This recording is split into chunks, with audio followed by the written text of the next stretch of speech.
Welcome to the English podcast. My name is Kristine, a creative writing and professional technical writing major. Today, I will be talking about the importance of comics and why you should consider making your own. Comics express ideas and stories by using images, usually paired with text.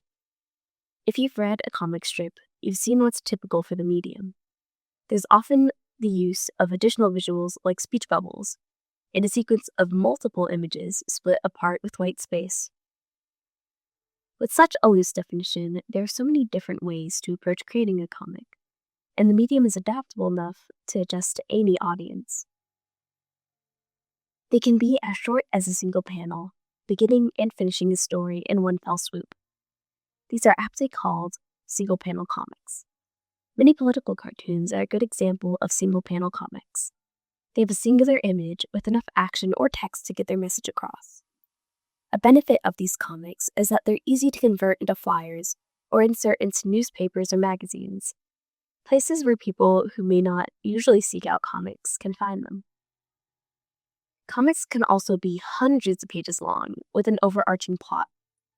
These are often called graphic novels or comic books.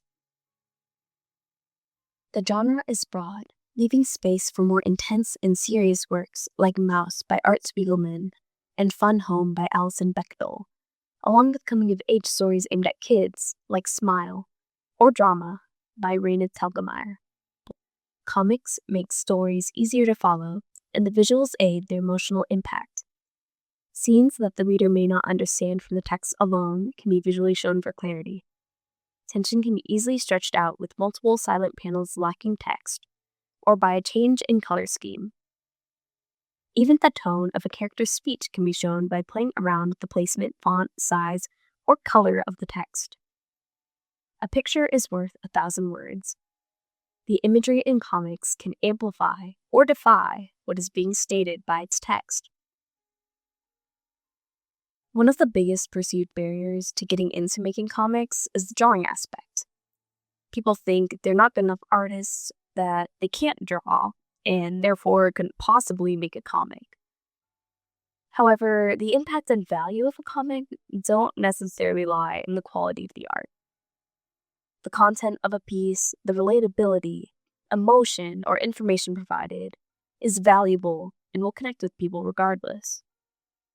There are plenty of comics that are uncolored, use stick figures, and have minimal drawings.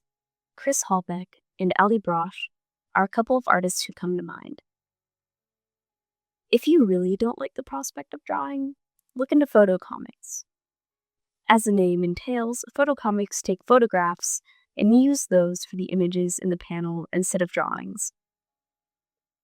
And if you're interested in learning more about comics in general, the terminology and how to create them, I would recommend checking out Scott McCloud's Understanding Comics, The Invisible Art, or Linda Berry's Making Comics.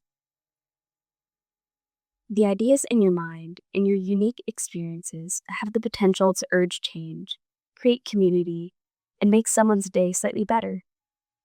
So go out there and create what feels right. Create for yourself and send it out into the world. You may find that many people want and need to see your comics. Thank you so much for tuning in to today's episode of the English Podcast.